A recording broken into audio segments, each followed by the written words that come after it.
Hi, good morning, happy morning to all. இது all to all சேனல்லேருந்து நான் சாந்தகுமாரி பேசுகிறேன். நான் நேற்று நைட்டு பார்த்திங்கன்னாக்கா கேப்பை களி கிண்டியிருந்தேன்.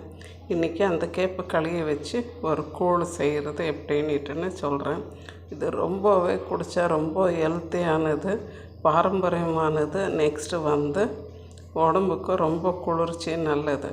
ஃபஸ்ட்டு நம்ம கேப்பையும் அதுக்கு தேவையான தண்ணியும் தயிரும் உப்பும் போட்டு மிக்சியில் அரைச்சிக்கிடும்.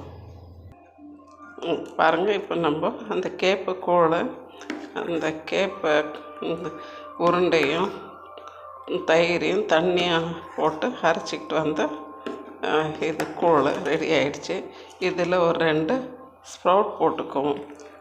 பாசிப்பயிறு, முளைக்கட்டை போட்டுக்குவோம். இது என்னன்னாக்கா நம்மளுக்கு சாப்பிடும்போது அப்போது கொஞ்சம் வாயில் கிடச்சிச்சினாக்கா ரொம்ப நல்லாவே இருக்கும். இப்போ அந்த 2 ஸ்ப்ரவுட் போட்டாச்சு. அதுக்கு கண்டிப்பாக நம்ம கூழ் செஞ்சோம்னால வெங்காயம் சேர்த்துக்கிடுவோம். அந்த வெங்காயமும் போட்டிருக்கேன். கொஞ்சம் மல்லிச்செடி இதுவும் போட்டாச்சுனாக்கா இது ரொம்ப ரொம்ப ஹெல்த்தியானது. பின்ன டயட்டுக்கு ரொம்ப நல்லது, குளிர்ச்சி, உடம்புக்கும் குளிர்ச்சி. ப்ளஸ் பார்த்திங்கன்னா ஸ்ப்ரவுட் இருக்குது, அதனால ரொம்ப ஹெல்த்தி டிஷ்ஷு. கேப்பை ரொம்ப ஹெல்த்தி.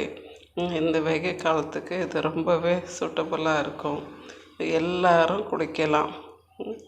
இதை ட்ரை பண்ணி பார்த்துட்டு சொல்லுங்கள். சாதாரண கூழ்தானேன்னு நினைக்க வேண்டாம். இதில் ரொம்பவே ஸ்ட்ரென்த்து ஐட்டம்ஸு, ஹீமோக்ளோபின் நிறைய இருக்கும். கேவரில் ஹீமோக்ளோபின் நிறைய இருக்கும்.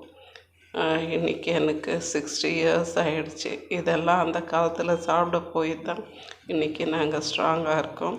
நீங்களும் செஞ்சு உங்கள் பிள்ளைங்களுக்கு கொடுத்துட்டு எப்படி இருக்குதுன்னுட்டுன்னு ஷேர் பண்ணுங்கள். இது ஆல் டு ஆல் சேனல்லேருந்து நான் சாந்தகுமாரி பேசுகிறேன். தேங்க்யூ ஃபார் வாட்சிங். ப்ளீஸ் ஷேர் பண்ணுங்கள், சப்ஸ்கிரைப் பண்ணுங்கள், லைக் பண்ணுங்கள். Thank you all.